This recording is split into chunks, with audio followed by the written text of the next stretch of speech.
কুকুরকে বাঁচাতে গিয়ে সড়ক দুর্ঘটনায় মৃত্যুর মুখে যুবক সজীব শেখ। দুর্বিষহভাবে চরম অর্থকষ্ট আর শারীরিক যন্ত্রণায় প্রতিনিয়ত ভুগতে হচ্ছে তাকে। কুকুরে বাঁচাইতে যে আর কেউ গাড়িটা পল্টি খেয়েছে, পল্টি খেয়ে গাড়ি উপর পড়ছে, মাজায় মারাত্মকভাবে আহত হয়েছে। গোপালগঞ্জের কোটালীপাড়া উপজেলার কুরপালা গ্রামের সজীব শেখ পেশায় টমটম চালক। গত 17 রমজান এক মর্মান্তিক সড়ক দুর্ঘটনায় গুরুতর আহত হন সে। একটি কুকুরকে বাঁচাতে গিয়ে নিয়ন্ত্রণ হারিয়ে টমটম উল্টে যায়, আর তাতেই তার কোমরের 7টি হাড় ও বাম পায়ের গোড়ালি ভেঙে যায়। পেশায় একজন টমটম চালক। 17 রমজান অ্যাক্সিডেন্ট করছি। ঘর থেকে সকালে গেছে কাজের উদ্দেশ্যে, গাগর বাফাটের সামনে যাইয়া টমটম গাড়িতে অ্যাক্সিডেন্ট করে। আমার স্বামীর কোমরে 7 জায়গা ভেঙে গেছে এবং বাম্পার গোড়ালিতে ছুটিয়ে গেছে।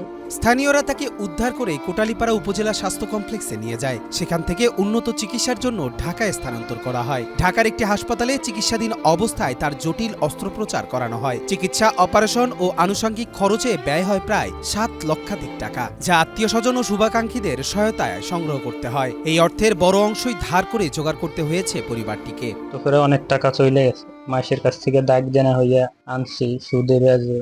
এখন তো সংসারই চলাইতে পারতেছি না। আর গাড়িটাও কিনছিলাম কিস্তি উঠাইয়ে। আমি তো মানুষের কাছ থেকে অনেক ধার দেনা করে এই যাবৎ চলছি। গ্রামে অনেকে আমার সাহায্য সহযোগিতাও করছে।